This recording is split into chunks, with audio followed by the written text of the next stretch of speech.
Welcome back. I'm going to continue reading the rest of the Taj Mahal. Where is the Taj Mahal? The money was badly needed. By the end of the 1900s, parts of the Taj Mahal were starting to look run down. Agra was now a large industrial city. Factories poured out smoke and dirt particles. They were discoloring the white marble of the Taj Mahal. As in many countries, greater use of automobiles caused pollution.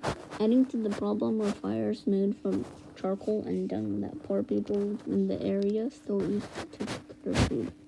Now there are several anti-pollution efforts to protect Taj Mahal.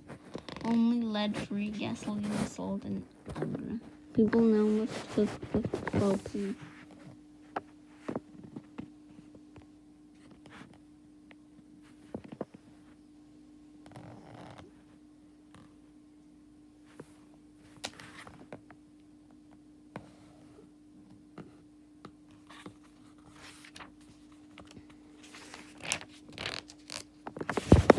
Between 2 and 3 million people visit the Taj Mahal every year.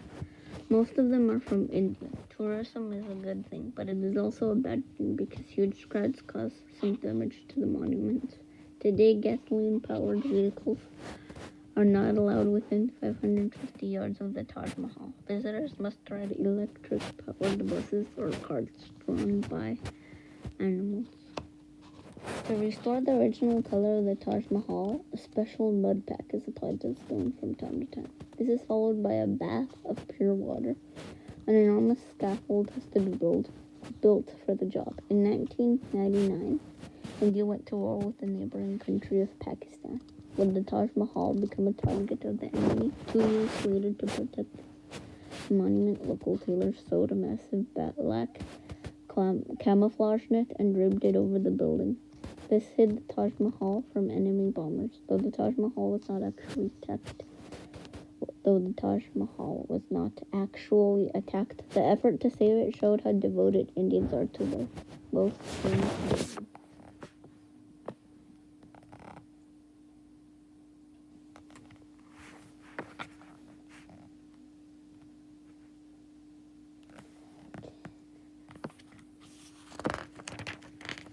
Chapter 12. More discoveries. Something puzzled art scholars until recently.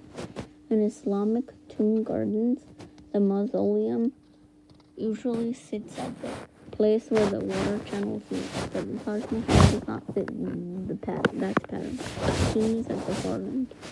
In the 1990s, scientists began to dig in the area across the river from the Taj Mahal. They cleared away silt and weeds that had grown there from centuries of flooding.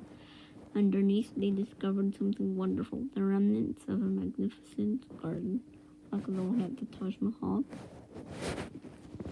It, too, once had walkways, pavilions, pools, fountains, trees, and flowers. A wall made of brick, plaster, and red sandstone surrounded the garden. 4 sandstone towers stood at the corners.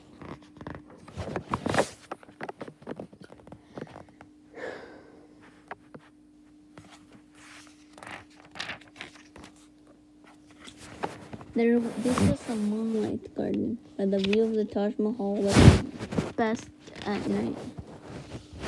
The Yamuna River itself was part of this view, reflecting the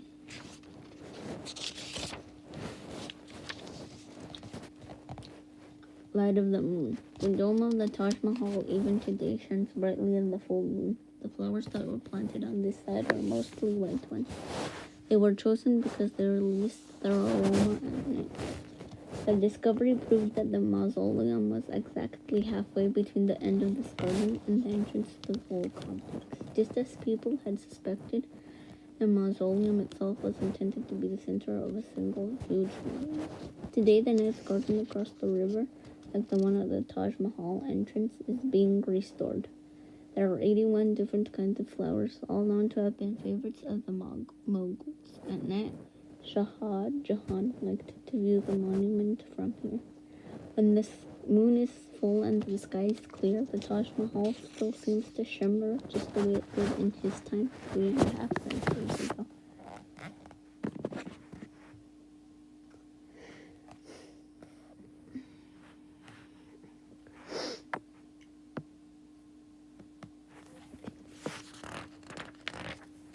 Myths of the Taj Mahal.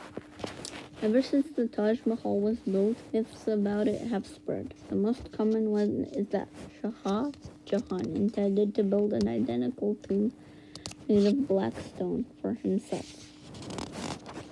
As the story goes, he wasn't able to do that because his son took him prisoner.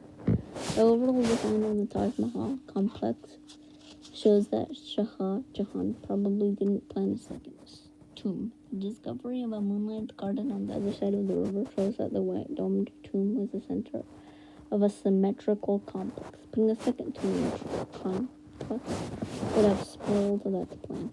Another myth is that the workers on the Taj Mahal had their hands cut off. This was supposed to guarantee that they couldn't build anything else as grand. This story is not true. Shah Jahan had other building projects. Finding workers to do those jobs would have been difficult if that was the reward for doing a good job.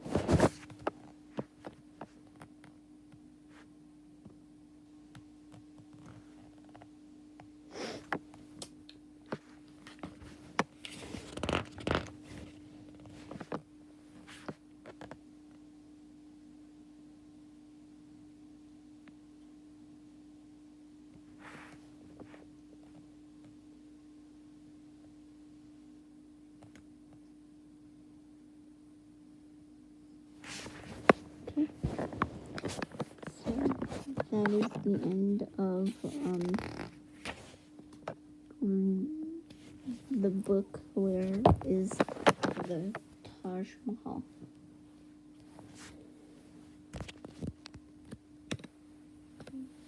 Bye guys, see you next time.